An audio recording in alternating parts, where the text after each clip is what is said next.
Alright, so let's start this little evening session that is the part of the Architectures of Nature series, which is curated by me, Lukáš Rikavčan, together with the team at Viper Gallery, and it's actually the second year that we gather in terms of this program or in terms of this lecture series at Viper, but it's the first year we gather physically. We already had one lecture this year, which was by Paul Heiniger. It was during the Photograph Festival in mid-September.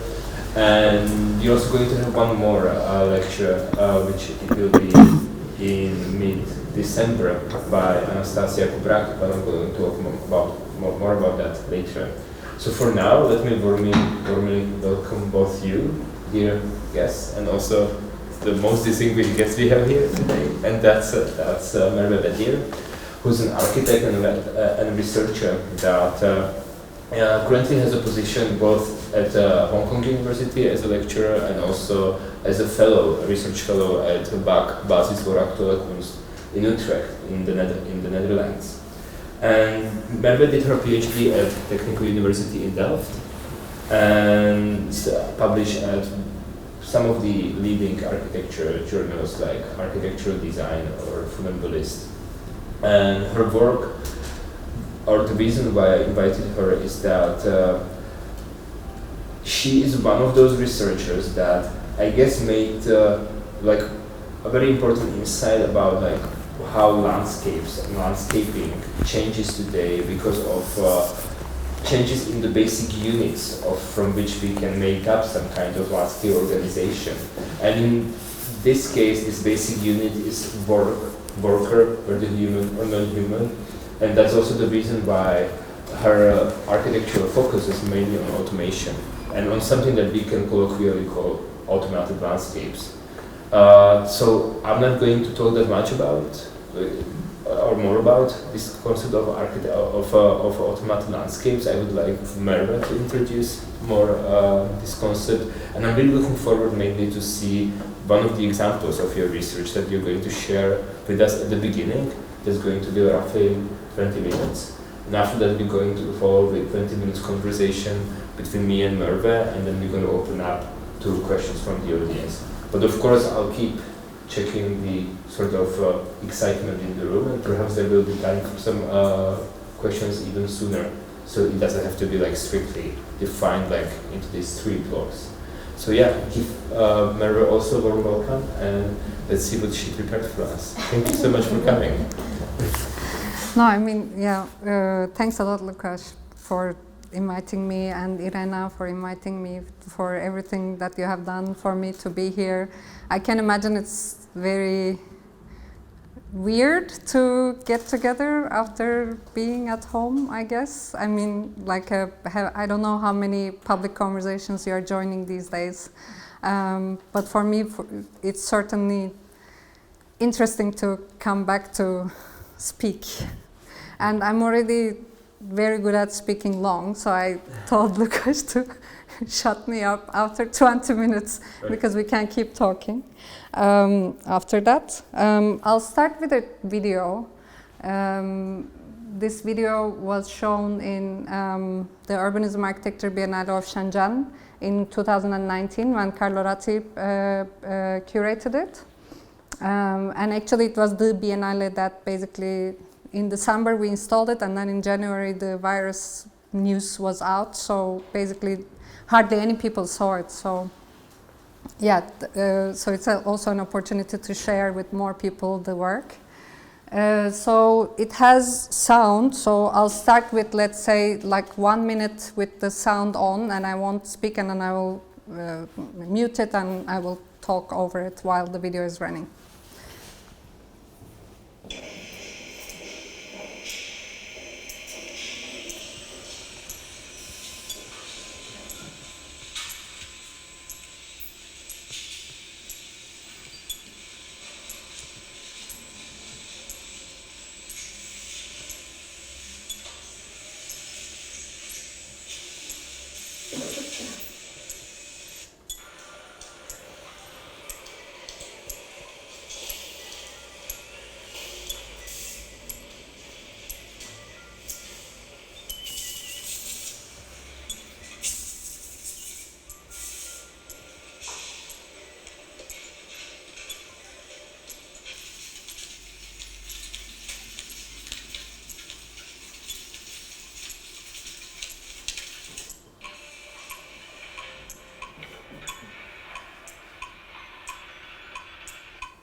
Yeah, no, Irena warned me about.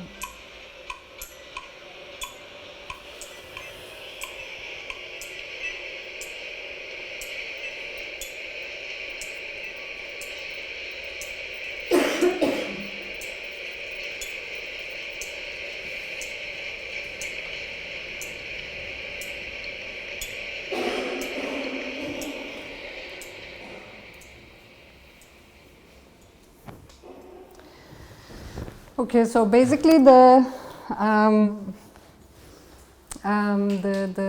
5 different screens that you are watching right now are different sequences of a factory that we have researched in depth, and that is implementing both different technologies of automation and also what I would call artificial intelligence for now. We can change the term after the conversation, but for now I'm going to call it artificial intelligence. It implements these technologies in different levels in the factory. It's a mobile accessories and like cell phone accessories and computer accessories factory.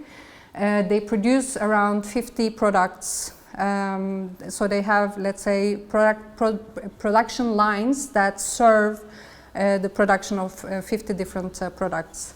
It's called Ash Cloud. It's a factory at the edge of Shenzhen. It's one of the, let's say, factory zones, special economic zones, that is still left in the city. Shenzhen today, we can actually properly call it a post-industrial city. So once this kind of factory of the world, which it was, and it was the reason for it to be established, all the migrant workers from everywhere in China coming into Shenzhen and creating this city of 20 million population and living in these, let's say, informal, I shouldn't call them urban villages. It's another phenomenon that relates to Shenzhen and China in general, but especially Pearl River Delta region. So in this constellation, what we have started to see, especially from, let's say, starting in 2005, but accelerating since then, this, let's say, transformation of labor towards automation. And that was what we were interested in. How does this transformation of human labor transforms to automation and other forms of work, let's say, in the Pearl River Delta region. So the project is actually a research project that's initiated by Het Nieuwe Instituut, another institution in Rotterdam, in its research and development department. They have been looking into the port of Rotterdam, where you have they have the fully automated container terminal. So the research project started there. Marina Otero Verzier, Martin Kappers, Victor Munoz Sanz, Ludo Kroon, like all these people working on the project. And at some point, they basically decided to kind of look at what's happening in the other side of the world, let's say, in Pearl River Delta region, invited by a research grant, actually, more particularly the motivation. Meanwhile, we were in Pearl River Delta region. We were actually running a school program called A Formal Academy. So it was basically a collaboration initiated by Het Nieuwe Instituut, run by A Formal Academy for this research project. What I have to say is basically I'm going to tell you the story of one factory today. What we did was to look at several other places, but I won't tell you about them today. What is important to mention is this, the economies of scale, and that's something that could come up in the discussion. The economies of scale, the special economic zone, these are like the core elements that enables what we phenomenally know as this factory of the world, that you know, where all our products come from. And what I mean with economies of scale is that you see, especially for instance in relation to automation and use of artificial intelligence in production, what I mean with economies of scale is that everybody trying at some scale to do this transformation. And how it happens is this actually in Guangdong province in 2015. Guangdong province is where Shenzhen is located. It's part of Pearl River Delta region. I'm sorry I'm dropping in all these geographical names. But it had this policy in 2013, if I'm not mistaken, that literally it was called robots replacing humans. And it was providing more than 900 billion yuan, which would be 90 billion euros, for instance, just to incentivize this kind of transformation to automation and use of the accelerated technologies in production facilities. So we saw tailor shops, we saw kitchens, we saw agricultural initiatives which were basically focusing on automation in all levels. Factories, let's say workshops that are like 5 people were doing it, factories that are 100 people were doing it. Everybody's trying in some way because of also taking profit or trying to benefit from this initiative by the government. So yeah, the story, the video that I watched and the story I'm going to tell you is from Ashcloud, from this mobile accessories factory, mobile phone accessories factory. So what you see in this picture, and I want to get your attention to this one here, to this screen, where you see the turtle running, well, trying to run, walking half speed, as you see, and then you, like the smaller numbers and things under it, they show the different products that are being produced on that production line. And the people in the front you see are the workers who are producing, who are working at the production line. What you also see here, and actually I'm going to show it right here, like in front of each of them, there's like a spot that they put with their hands. So each time they do a microtask, I'm going to call it, they hit the thing, so it records, and then it kind of it shows here what they produced, and then it also shows their performance, how many of those pieces they produce over time. And based on that, it can turn to rabbit or it can become turtle. So this is how basically the performance of the production line is monitored, but also shown back to the workers themselves. So each of them can see actually how much they are producing, how well they are performing over the production line throughout the day. And these screens are everywhere in the factory. So, for instance, here it's again similar, the production line with the product numbers running on the screen, so each worker can see how much they are producing, and they need to make sure that they hit the button every time. So the button, no, that's not the button. Well, they are somewhere in the picture. So like there's one here, for instance. So every time you produce or you do one microtask, you hit the button and kind of record your speed.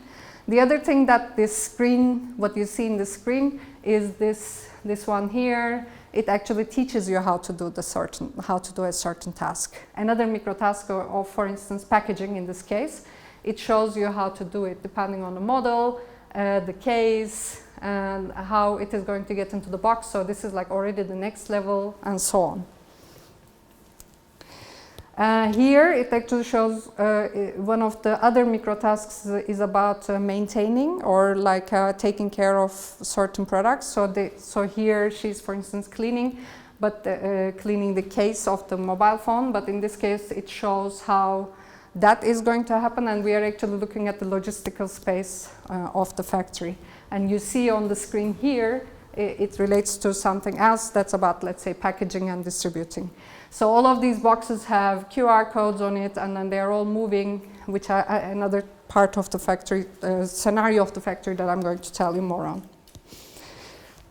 Here, for instance, again, we are more or less in the same space in one of the floors. It's like a 6-story building.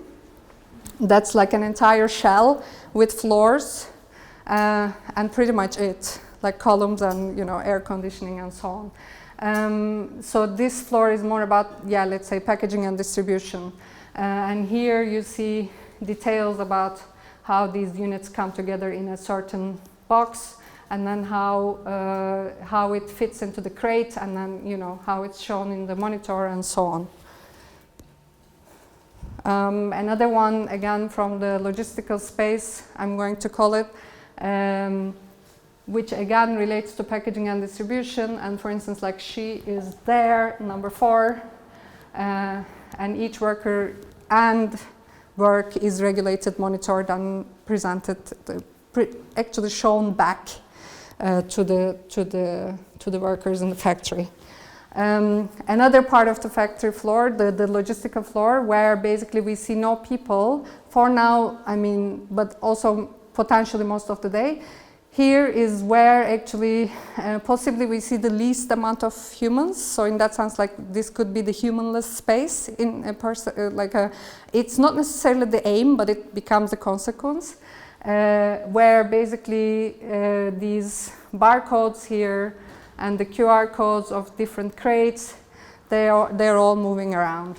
And these lines are everywhere, basically designating the operational ground of the factory. And again, on these screens, you see, for instance, here it's about like this is full 74%, which are the companies that the shipment is going to go to, and so on. Yeah, again, like QR codes everywhere. This is basically like the operational code is the QR code itself. And there are like all these scanning machines that are moving things around that basically read the QR code and move accordingly. I will show you some more of that later. Here again, another thing about the screen, you can actually watch while you are in the factory what's happening in different floors. So it actually also gives a possibility for the worker to see what's happening within. So, you know, there's like a constant watching and being watched scenario going on in the factory. And then the other thing, for instance, here, like you can actually see the temperature, humidity, the PM, and all the rest of it related to this floor. And every floor can be monitored and measured and optimized in this way.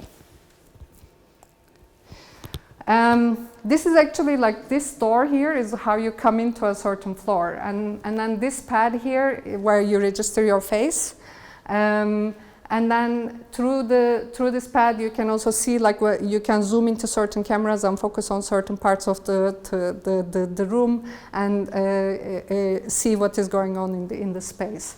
But still, again, these are the workers, let's say lunch boxes and other, you know, where they hang their clothes. But then they also have their separate lockers. I'm not sure if I put a photo of that. So there's actually also like a proper, let's say, maintenance area for the human workers as well.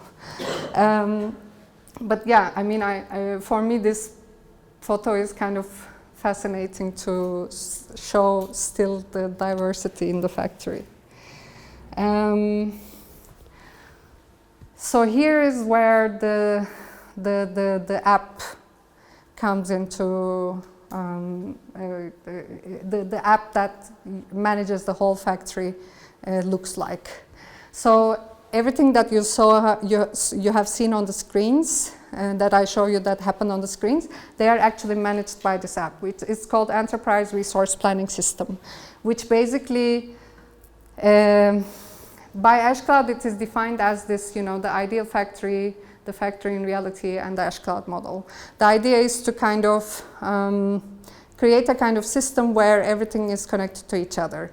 So how much, so this app is connected to the stock exchange, to the currency exchange, to the waste production, to resources that are used, to factory, worker performance module, but also like the workers, if they are taking permission from work, if they are calling in sick, if they are, if they have a problem with a certain, if there's like a repair that's needed, maintenance needed, it's all run through this app and through this system. And the system has all these layers. I actually made note of it. I'm going to quickly say a couple of them to make sure that I'm naming them correctly. So for instance, it has like, if I remember correctly, it has like 9 different layers to it that relate to project management, supplier relationship, product life cycle, warehouse management, material requirements management, and so on. So this tells you a little bit about how, you know, the let's say the system of the app is working, or the enterprise resource planning system. And Edge Cloud is actually quite proud of this, and in many ways I believe they should be so. This kind of thinking of the factory as a space of governance, and that's what I wanted to bring up a little bit with this idea of cybernetics. How the factory in a way kind of creates this possibility of managing itself. This wouldn't be possible if the factories were not special economic zones, because they are zones within their own rules, their own management systems, their own governance mechanisms. Through creating this exceptional space, they actually manage to do things in their own way, and then see the consequences and take the next step and so on. And it's actually in many ways quite iterative process. So on the one hand, we can actually talk about this app, this artificial intelligence that I was calling until now, and we can discuss if it is really artificial intelligence or not. But it is definitely creating a kind of optimization mechanism within the factory, but it's also creating a kind of governance mechanism within the factory that enables the factory to run in a certain logic. That actually, in many ways, and here is one of the assumptions that we made, or one of the hypotheses that we made, is that it actually doesn't necessarily cancel the worker, it cancels the middle manager. So you don't need, there is still the boss, there is still the board, there is still the chair, there is still the people who are running the factory. So there is someone who makes the decision on the capital running through the factory, right? Or there is someone who is still making the decision to take on a certain production or not.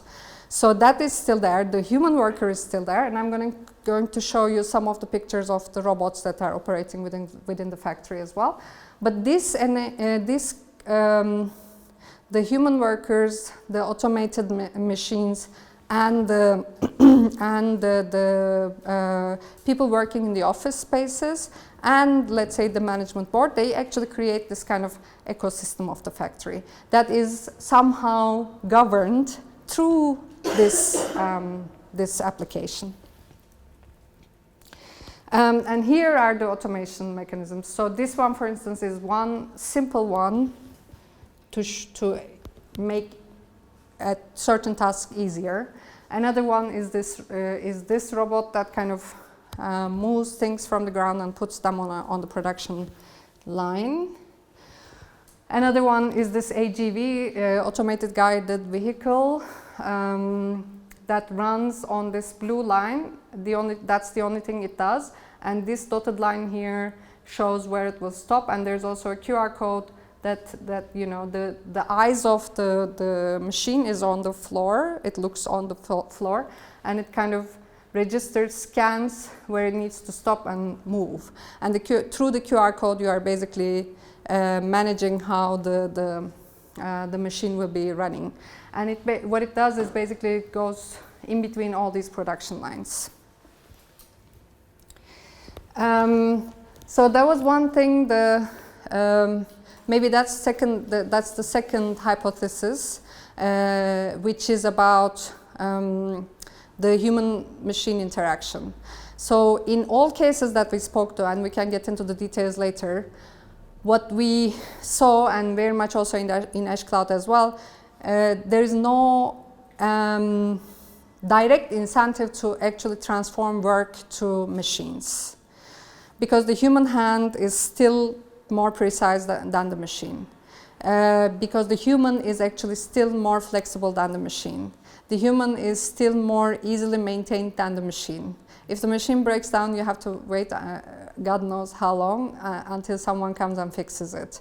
But with the humans, it's not the case. So there are so many reasons like this that actually doesn't create proper incentive to make the production line completely automated. And so the human workers and the robot workers, they just work together. And then the third hypothesis, well, these are different schemes that were drawn by Amane Solati, who is also one of the researchers of the project, both on plan and section in terms of how the humans and robots are working together, and then again together with the screen and the production line itself. So I'm going to go through these fast. And then this is, yeah, like how the factory floor works in this case. And here is where the third hypothesis comes in, and this is maybe in reference to Pierre Vittorio Aureli's one of the texts where he talks about architectural plan, where he refers to, let's say, earlier examples from, say, Middle Ages to Renaissance to different phases of modernism. What we have seen is the development of the architectural plan. And he refers to the earlier phases as these diagrams, where diagrams were created by people, and then these diagrams created the people's movements. And this is very much what we see actually coming back with the factories, and thus the hypothesis, saying, meaning that the plan of the factory is very much the diagram of the production line, or how the production line is going to be organized. Generates the factory plan. And that can be in different iterations, it can be in different versions, it can transform and change in time. Based on the kind of product that you want to produce, the amount that you want to produce, and how you are going to use that production line over time. Has it been 20 minutes already? It will vibrate. Okay. And then actually one of the things that, I mean, of course the people in Ashclad, they wouldn't know Pierre Vittorio Aureli or this theory I'm talking about. But what you see is really what is happening in the factory floor. So we can actually validate it, you know, in this way. Like even the charging station will work, or where things will be stored, or how the cleaning machines will work. Everything is based on this system of QR codes and these lines on the ground. And the lines are not necessarily for the machines. They're not necessarily for the robots. They're actually for humans, like the human workers. Like they should put things here, or they shouldn't come close here. They shouldn't put other things in this place because it's for the charging, and so on. Or like this is for sitting down, or this is where the machine should go. So the lines are for the human workers, let's say, and the QR codes are for the machines, if we needed to simplify it. And this sort of drawings is what you see everywhere in the factory. So they actually even reveal the way they work within the factory through these drawings, both to the people who are working in the factory and to the people who are visiting and to the people who are also in different management levels. So it's kind of fascinating, actually. I mean, first of all, like, I'm really grateful, and it's kind of amazing that they opened up and they allowed us to go in and do all these videos, and they were wholeheartedly sharing all their knowledge. From a point of architectural design, and actually a way of organizing the factory, for me this is kind of interesting, and it actually relates to some of the things that I was saying earlier. How does the factory become mobile, you know, and how the different production units within the factory actually relate to certain flexibility of the production line, and how that basically creates the architecture of architectural production. Then we produced these drawings where we were analyzing further let's say, the ecosystem of the factory, for the lack of a better word. And these are the two blocks that we studied, where Ashgabat is located, the different floors. And then in different plans, we kind of looked into how the machines and the worker movement in the layout is organized, and how the program works based on that. So this actually is about the time that we looked at the factory. So if we revisited the factory today, probably we would see a different plan organization and a different plan layout.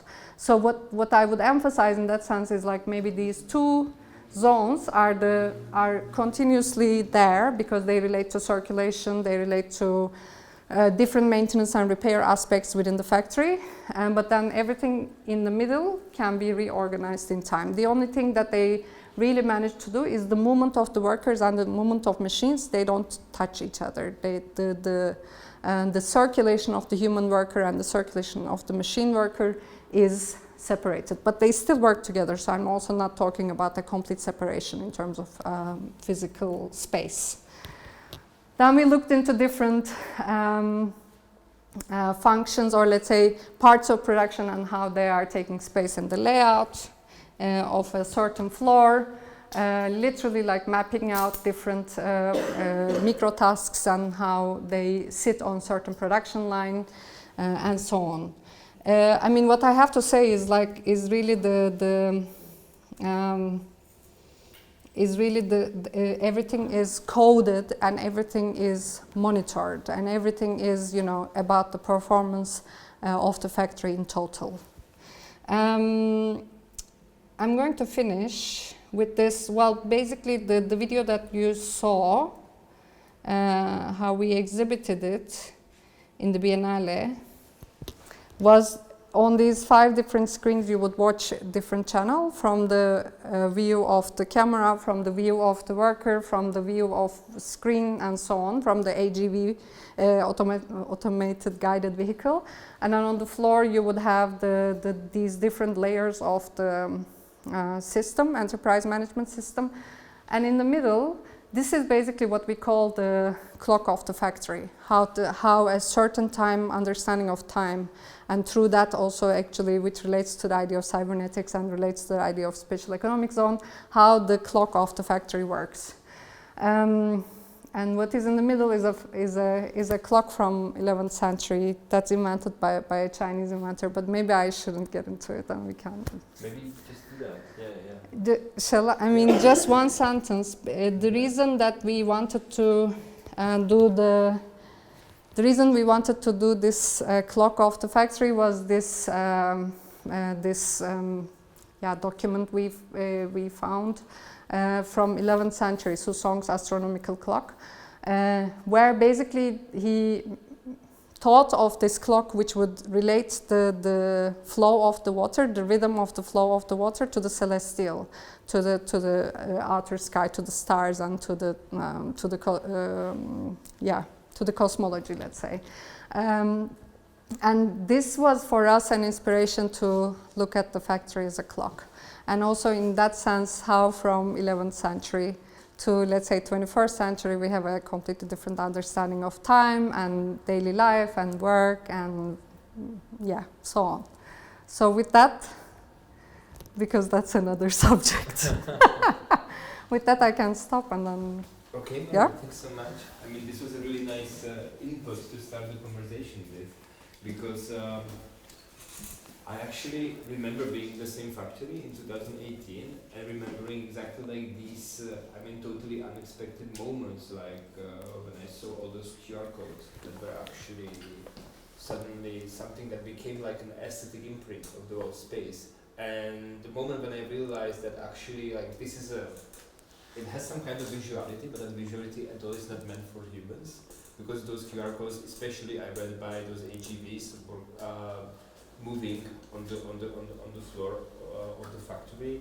That was the moment when I realized, like, okay, so does it mean only that we are going to see more of this kind of aesthetics in future in different kinds of factories, or can it be turned into something like a possibility of a parallel strain of design of interiors and also exteriors that is primarily meant for actually being readable or recognizable by machines? And it even reinforced when I was at this semi-automated port in Rotterdam, where actually we were not allowed to get out of the bus because the simple rectangular shape of the bus is the only kind of geometrical shape the other automated vehicles in that area can actually recognize, and something as complicated as a human body is basically out the range of what they are able to recognize.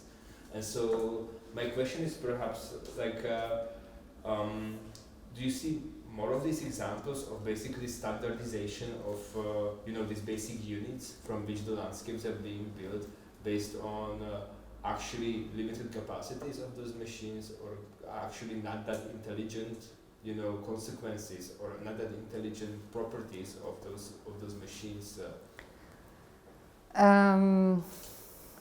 No, I mean the port of the container terminal of Rotterdam. I think the workers are in this building where everything is running, and then somehow it's completely segregated, separated. The two. We went to this other factory, which was BYD, the Build Your Dreams. It's a kind of Shenzhen pride. All their work is about producing these batteries. They are like the 5th biggest battery producer in the world, actually. Like, if you haven't heard about it, check it out.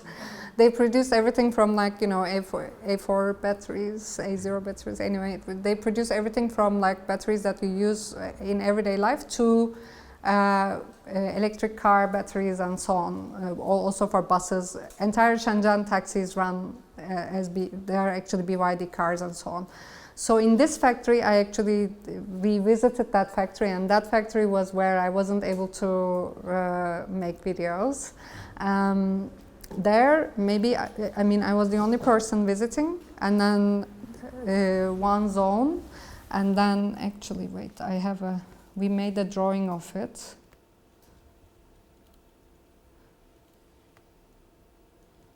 Let me see.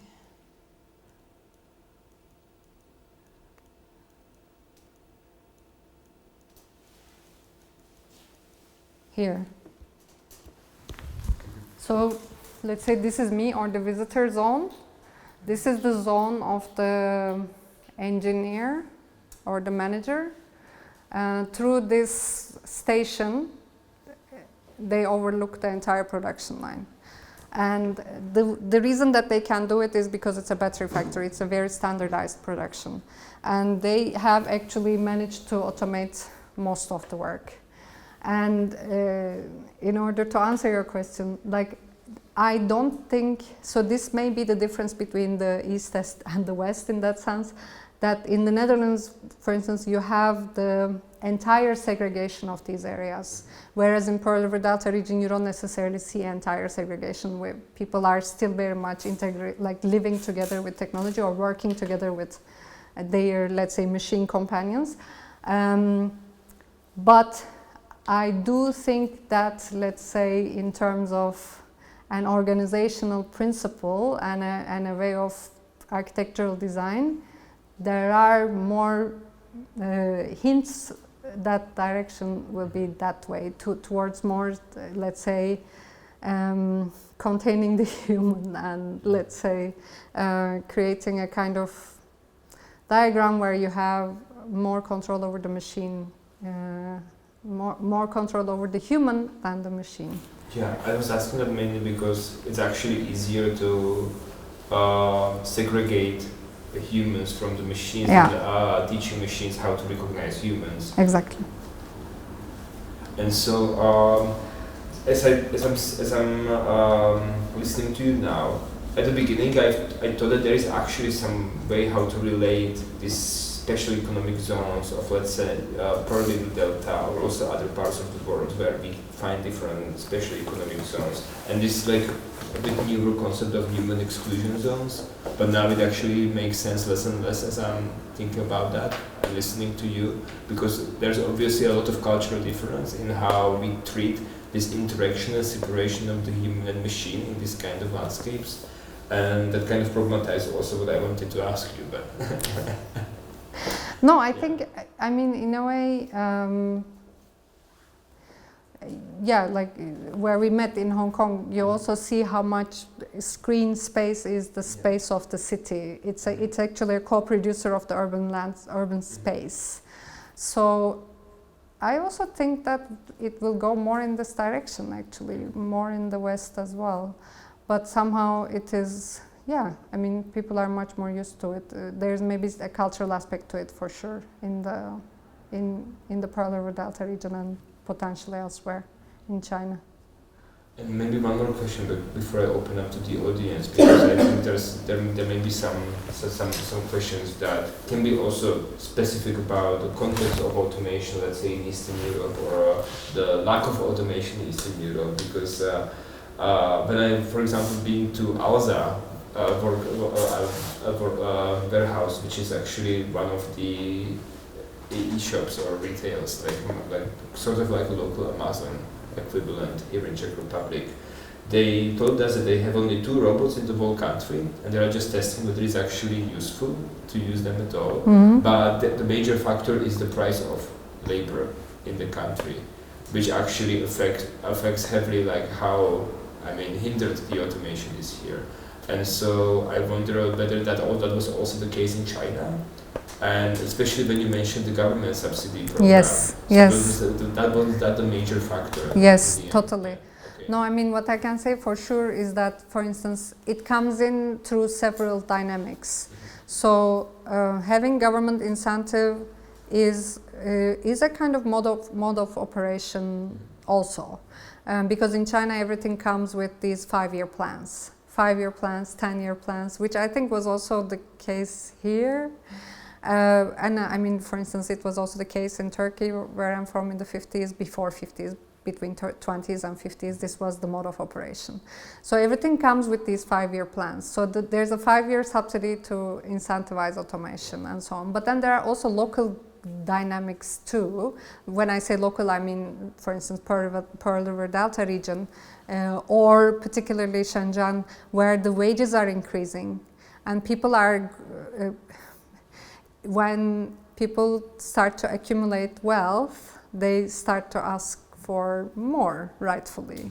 So then you see that you can't employ the same worker with the same wage anymore, or they want different working conditions. Because that's one of the things I have to say for sure. Like in Ashclad, I didn't see one worker, lifting a heavy box or unhappy with the working condition, because we actually spoke with them as well and so on. So the fact that they are being monitored, let's say, or the fact that they have to ask for permission through this app doesn't necessarily make them uncomfortable, because they are working 5 or 6 days a week and they leave at 6 and so on.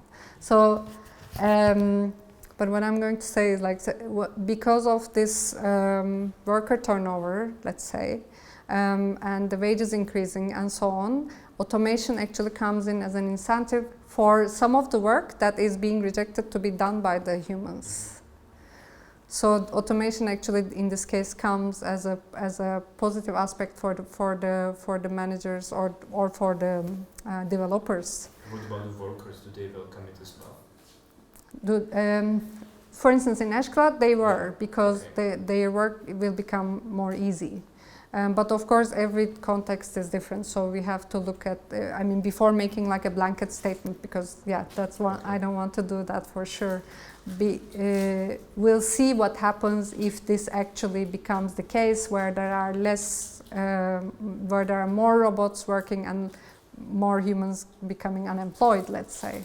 So until the moment that this happens, I think my observation is more about the comfort. Yeah. So, any questions? Maybe you can open up. Yeah? Come on. Right. For the question.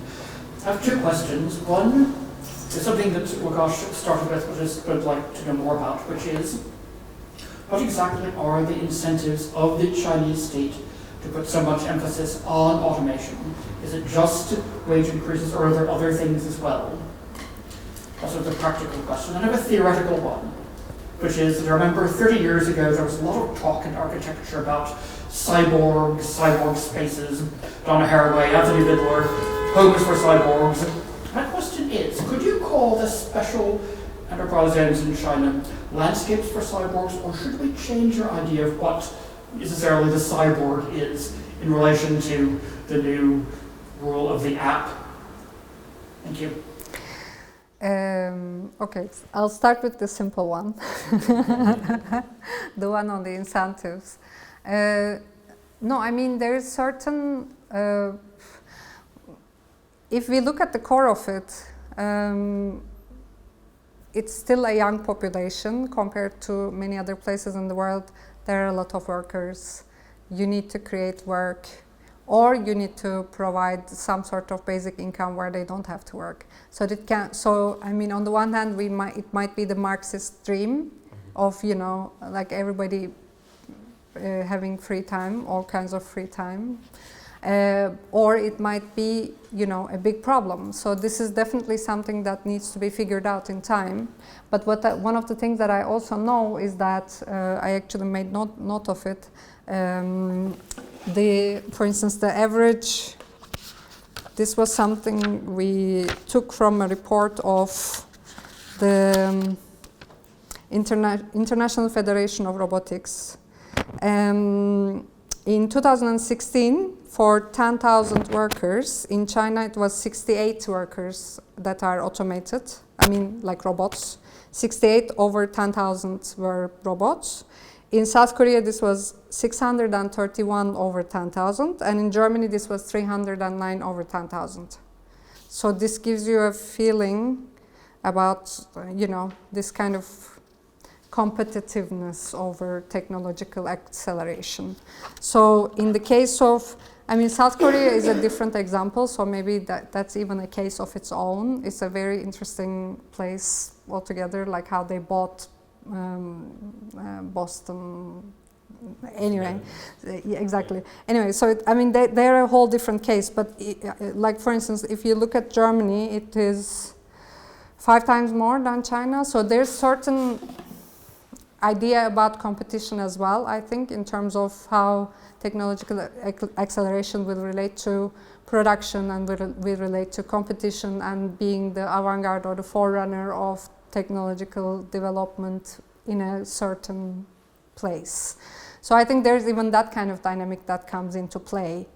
And I think there's definitely a kind of logic that comes from these 5-year plans that are inserted then, or let's say figured out on the local level, and local meaning the Guangdong province, Shenzhen government, and so on. So for instance, like the city of Shenzhen doesn't necessarily want to have factories anymore, they want these factories to go elsewhere.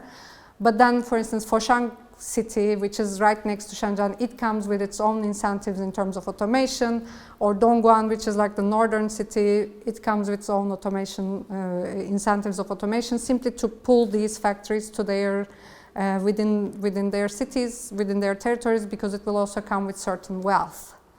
So it's, all of these actually influence each other.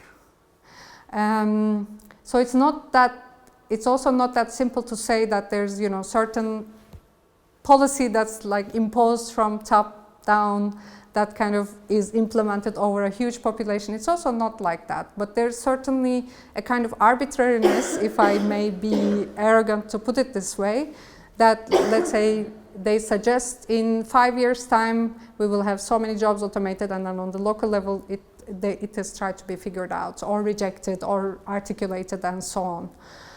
So there's policy level, there's simply, I mean, we can even relate it to the Belt and Road Initiative, because many workers are actually moving elsewhere for other jobs that are created by Chinese capital now in other countries, like Cambodia, like Vietnam, oh, not Vietnam, I'm lying, Cambodia, Indonesia, and so on. So they're also actually now work or employment is also being exported now. So there's certain dynamic that needs to be balanced in terms of how the population will move and work and live and so on. And then all the other things that I mentioned already. And there's the aspect of tax incentives. Yeah, like so many of them. And in relation to the cyborg architecture, well, I mean, this is something that we keep discussing continuously. We are already cyborgs, or we were never human, or we are more than human, or we are non-human. I mean, it's, yeah, I mean, the good thing about working or researching these places is you see it in real life, and the theory comes from where you really do the research. So that I find very valuable, to be in it and to look into, to try to kind of put yourself outside of what you see and what you live, and try to understand what is really going on. On a human level, yes, there are things that are making us into machines, but I mean, look at this app. Like, it is, even if you are completely, let's say, organic, the management device is making you into a machine. So it's, yeah, I mean, after the use of this app, actually, we, not within this project, but another friend of mine and I, we joined in an exhibition where we were actually thinking of how this app, I am very much inspired by this app, but how it can be used in different ways. How the app can actually be mobilized in such a way that it can actually enable a certain decision-making mechanism that can organize a certain collectivity. So the problem is not necessarily the use of the application in this case. The problem is how what creates the input-output and the decision-making mechanism and so on within the app itself. Yes. Thank you very much. This made me think I've been reading her, just even reading around music, and so I would like to just propose question. In the last sentence you mentioned that this, what about this organization of connectivity, this effect? Because you were both having this nice conversation, which also helped me to think about, and you were mentioning the segregation between humans and automatic machines. But there's a fantastic thing to think about there, the amount of scale of segregation these processes create between humans and humans as workers. So that, and let's say in a factory as a concept, that the homogeneous kind of workers are very separated from the top management or the administrative, which is much more further from them in attributes or qualities of their work, conditions, whatever. So they cannot, this is really not, this is ideal for any government or owner or whatever, that they cannot organize or bargain together, no, very much, because their interests are further away than when they need the upper management of the upper levels. This is fantastic to think about in society scale, no? That because it can this factory relates to the city, let's say, in the near future or somewhere, not here, but somewhere already. And then there's this awareness, fantastic things you showed with these larger scale, larger screens like this. Never thought about it before, how much these enforced continuous self-awareness of your productivity or what you're doing, and this aspect of self-reporting, no, that I'm doing it or something, it's any other kind of awareness as a worker or my agency as a worker. I mean, we already have automatic memories with this reminding me, like 10 years ago, my grandpa died. No, I already, and we are already cyborgs because we already put away part of this awareness to the machines voluntarily. So maybe just as a possible question to both of you, that how do you think this content they say they're satisfied, they're very eager? Isn't this just to show that this is economy of content also because there is no possible descent into asking, I'm just reporting what I'm doing and how often, but I cannot ask why the upper management. So this is fantastic construction you put with. Yeah, no, I mean, I have to say, seeing the complexity of the whole work deters me from any utopian or dystopian scenario. That's what I have to say. Because again, like the time that I spent there doing the research, I really I haven't seen anything that was problematic, but I can totally imagine how problematic it can be as a construction of a certain, let's say, environment. So I'm not necessarily, don't get me wrong, I'm not promoting any of that, or but also I'm not necessarily, oh, it's terrible. I'm also not, so I'm really trying to look at the space as a space that I can just understand without leaving out my assumptions, but then also as a space that can inspire me for potential scenarios. So that's why, for instance, if I, it actually, how this kind of code can actually help organize society, then we don't talk about leaders anymore, how this code can be the leader, why not? But it depends on my agency, precisely. The fact, the fact you can watch the floor of logistics to see what is going wrong, or what if everything is okay, can actually make your life easy as a worker. But then watching each other so much, but then, for instance, we never see the room of the boss, right? In the app, the room of the boss is never visible. So that is the part that is this control society. Yeah, if we should come back to the laws. I was actually going to ask something very similar, because one of the banners or slogans of the contemporary Western architectural thinking is, this Shannon Matterns, the city is not a computer. And I was always hesitating, so then what else it is? Because in the end, the city is more or less what you make out of it, because in the end, there is always some kind of model, some kind of metaphor operational in the background of, some kind of design thinking that you apply to how you, intervene into the city. And to me, this kind of research method, or this kind of unassumptuous, approaching in a very ethnographic manner, in a way, this space of the factory, in the end, it can show us, these different elements that are translatable into our context. It can be operating even against the grain of perhaps the governance architectures that we have here or in China. Yeah, for sure. I mean, it makes me think of infrastructure more and more and more, because infrastructure is this kind of ideology that came with modernism, no? And it keeps on coming into discussion in different ways now, the idea of infrastructure. In this case, maybe we can also think of the app again as a kind of infrastructure that holds the factory together. It's the air of the factory.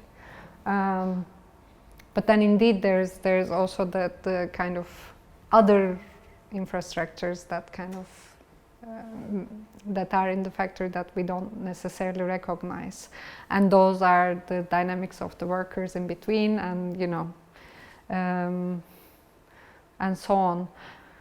How that's one of the things where I was okay, maybe we don't see the room of the boss, but the lunch boxes are there, or every other space is open. There's a floor, very well maintained actually, where they take naps or eat lunch or give breaks, which was also available to to visit, to see, to hang out with the workers in the factory and so on. So there's a kind of social element to it, which is maybe another kind of infrastructure. But yeah, in the end, I don't know what happens if somebody says, I'm not doing this. They lose their job, probably. Yeah. But honestly, we are not. This is super nice mirror to our situations daily. Do we do this descent at schools where we are teaching, or as students where we are studying? In fact, it very much helps to put mirror on different on yours on different things. It's fantastic. No, I mean, I just finished writing something else. I was really thinking, I've been thinking about this society of control continuously. It's maybe because of Zoom, all those it makes you realize the kind of box, the like these little squares that we are in. Yeah. And were you also in the contact with the engineers or the architects of the system, like the people they are making the system. They are like the people behind this entertainment. How it was. The enterprise management. Enterprise. Well, yes, well, actually that's the guy that we got in touch with, and he was the first one who took us around. I can't remember his name now, but yeah. He was Chinese. So it's not like the West companies. The Ashkalat is a Taiwanese company. Actually, they are super initiators. A lot of companies that are like front runners as such in Pearl River Delta, they were actually from Taiwan, which was super interesting for me. But yeah, no, I mean, yeah, this person, I mean, together with a team, like he's developing the software, doing the graphics, even like deciding on the sound of the machine that will make that it will make when it meets a human. Because this AGV, it also makes lights and, you know, makes sounds. So he puts in he codes in the sound and the light and so on. So it's very much like, and if they develop more, they get more incentives. So they want to do it. In other factories, for instance, we saw actually some of the technologies being hacked and redeveloped and so on. I'm not gonna say which ones, but yeah. But you really see it very much, I mean, it's really, you know, this kind of iteration, it's real, yeah. I mean, it's very much the basis of innovation. That you just do it in-house. Maybe some things come in, but then you kind of change them, improve them, localize them.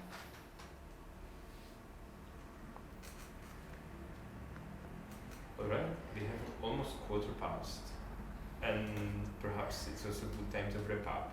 Merve, is there anything else that you would like to share with us, or is there like any website we can look at, for example, to see more of your research?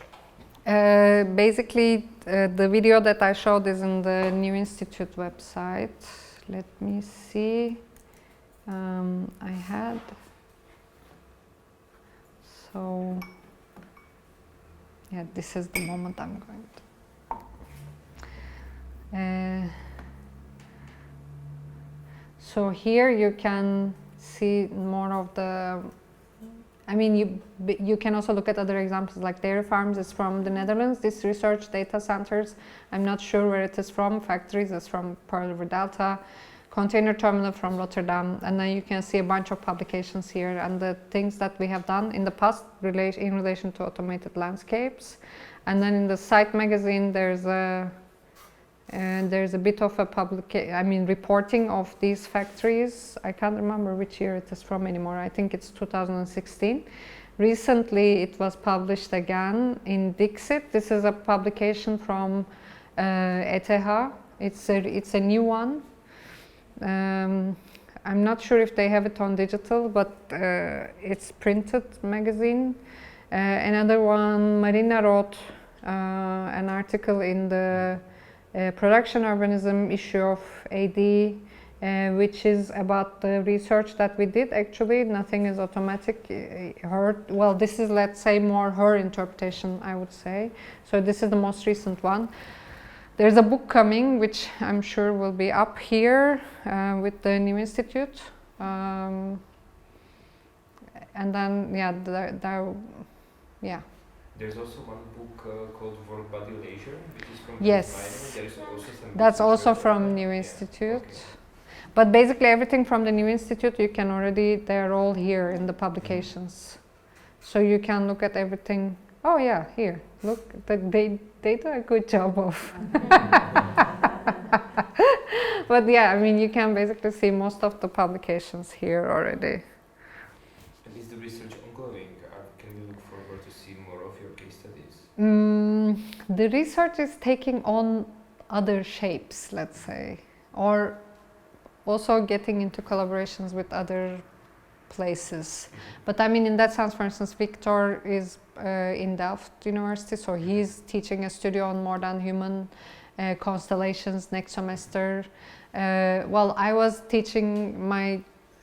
been teaching in Hong Kong University for 3 years in relation to actually the condition of post-human, which is very much inspired from this research. But I'm trying to relate this kind of industrial condition to the environmental condition at large. So looking at the spaces of production through all capacities, let's say, or through more than human relations. So Hong Kong University Landscape School, and we have been looking at all the border zone between Hong Kong and Shenzhen and how that is transforming into production and logistical space infrastructure. But I'm trying to, let's say, rethink it in different ways. Yeah, I mean, Ludo is moving on to ETH to do a PhD on data centers. I see. So it's like an explosion. But I don't know how much automated landscapes as this kind of title.